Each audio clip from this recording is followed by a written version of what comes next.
O vídeo de hoje é para você que escolheu cursar jornalismo, ou melhor, para você que não sabe como que o jornalista pode ser útil na sua vida. Pois é, eu vou te contar o dia a dia, o que faz o jornalista na prática, e aí você vai me dizer e você vai perceber com qual área você se identifica e como esse jornalista pode te ajudar. Fica comigo porque meu nome é Leonardo Simon e você já sabe, né, que nesse espaço eu sou o seu assessor.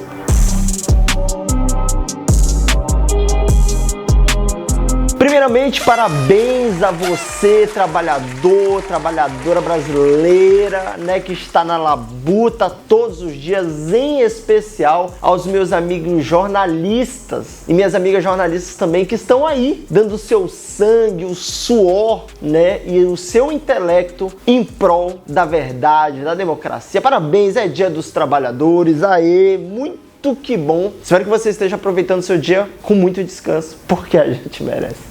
Amém? Já adianto que você pode já me acompanhar em todas as plataformas, em todas as redes sociais, porque eu estou lá, firme, forte, animado, às vezes não tão firme, não tão forte, mas estamos lá, produzindo conteúdo de qualidade para que você saia com mais conhecimento aí na sua área, ou melhor, na área de assessoria, comunicação e marketing. Bom, sem mais delongas, vamos começar falando sobre o jornalista e o que ele faz na prática. Para começo de conversa, um jornalista ele pode atuar em pelo menos 3 realidades. A primeira delas é na redação, a segunda na assessoria e a terceira em uma agência. E calma que eu já vou te explicar cada uma delas. A redação é o espaço mais comum, né? É o mais popular, é o que a gente costuma ouvir mais dentro da faculdade. E até você que é um leigo, provavelmente já ouviu falar do jornalista que trabalha em TV, que trabalha em rádio, que trabalha impresso, que produz conteúdos de notícia para a internet. Esses caras normalmente trabalham em redação. E dentro de uma redação existem várias funções, desde o mais lá de baixo, estagiário, até o gerente de jornalismo, chefe de redação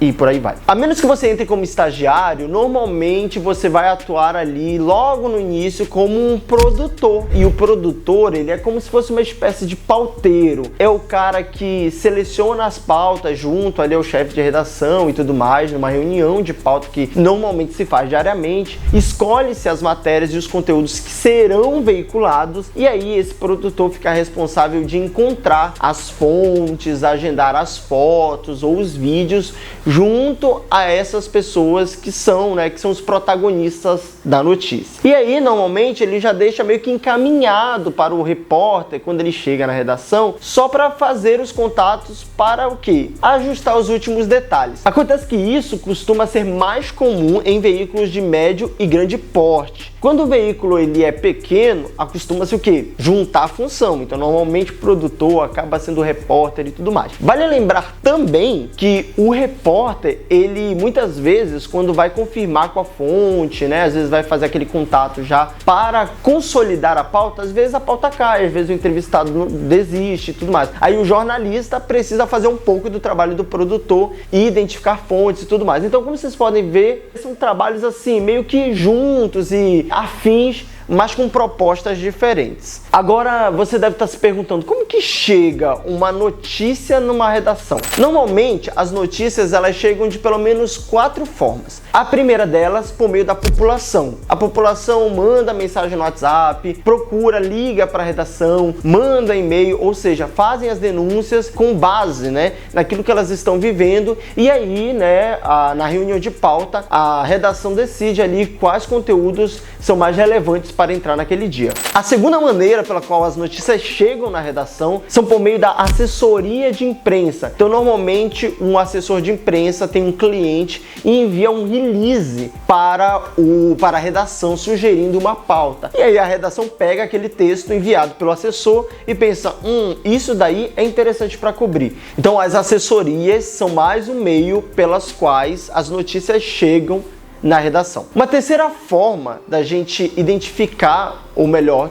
ter conteúdo para dar no veículo de comunicação é por meio do que nós chamamos de suíte. O que é o suíte? É uma notícia que a gente já deu mas que ela tem um desdobramento. E aí o desdobramento dessa notícia vira uma notícia. Então a gente precisa sempre ficar atento, né? Quando há alguma atualização, algum novo caso, alguma outra situação que repercute na rasteira, né, de uma notícia que a gente já deu. Uma outra forma da notícia chegar na redação é por meio do gancho. Pois é, nós já falamos do gancho, né, que é o porquê, aquilo que sustenta e dá sentido à existência de uma matéria. E muitas vezes esse gancho pode ser uma data comemorativa, pode ser a história de uma pessoa, pode ser algo em específico, né, que tá ali no calendário, e aí o jornalista tem aquele insight dentro desse gancho. Às vezes o jornalista tá andando pela rua e percebe, essa situação aqui, eu acho que surge uma pauta. Então, é uma quarta maneira, né? É o feeling do jornalista, é o trabalho dele no dia a dia, que ele já vai sentindo, já vai percebendo quando a coisa pode virar uma matéria.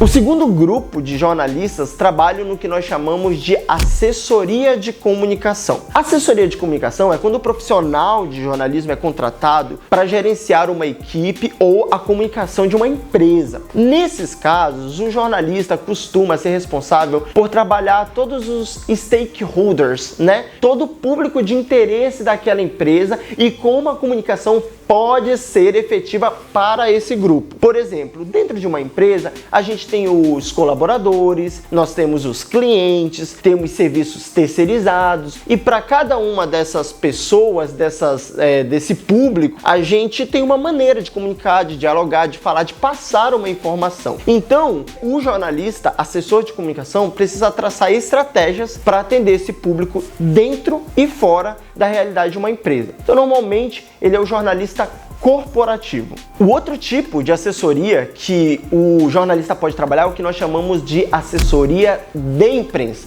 Daí, nesse caso, o indivíduo ele não é responsável por pensar e elaborar estratégias de comunicação e por aí vai, de maneira mais abrangente. Não, normalmente eles são contratados, inclusive, por uma agência, e nós vamos falar da agência daqui a pouco. E aí ele é responsável por o quê? Cuidar de um cliente e pensar conteúdos a partir desse cliente que interessem a imprensa. Então, uma vez que ele identifica esse conteúdo, ele produz o texto para a imprensa, manda para aprovação do cliente. Quando o cliente aprova, ele manda para a imprensa, e aí, se ele consegue a inserção, ele prepara o cliente, articula com a imprensa, faz todo o trabalho bonitinho, e quando ele emplaca, né, aquele conteúdo, é o momento de ele fazer o que? A clipagem. O que é a clipagem? É salvar o material que foi veiculado pela imprensa, e no final de um período ele faz um relatório revelando para o cliente quanto que ele economizou por conta dessas assessorias. Massa, né? Por fim, mas não menos importante, atualmente os jornalistas também podem trabalhar em agências. Antigamente, o jornalista costumava ser o redator, né, publicitário, e fazia textos publicitários para divulgar o cliente em diversas plataformas. Inclusive, eu já trabalhei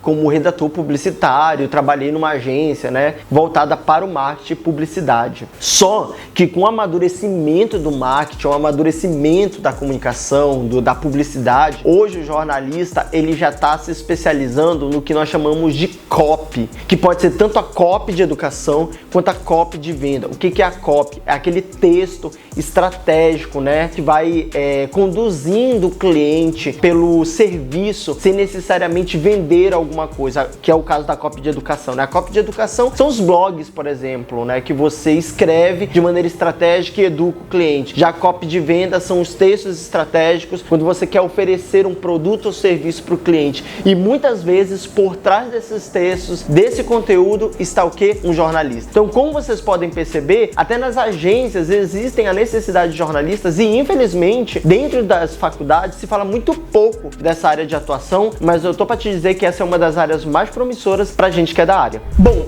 é isso. Espero que tenha ficado claro para você de que maneira você pode atuar no jornalismo, ou de que maneira você, pequeno gafanhoto, pode usufruir da nossa profissão, porque afinal de contas, o jornalista tá aí, entendeu? Para servir, para fazer o negócio acontecer por meio do quê? Por meio do conteúdo. E mais uma vez, né, feliz Dia do Trabalhador, e eu encerro esse vídeo mais uma vez te convidando para me acompanhar, curtir, comentar, me dizer se você é jornalista, qual a área que você atua, e não esqueça de me acompanhar em outras plataformas, tá bom? A gente se vê no próximo vídeo.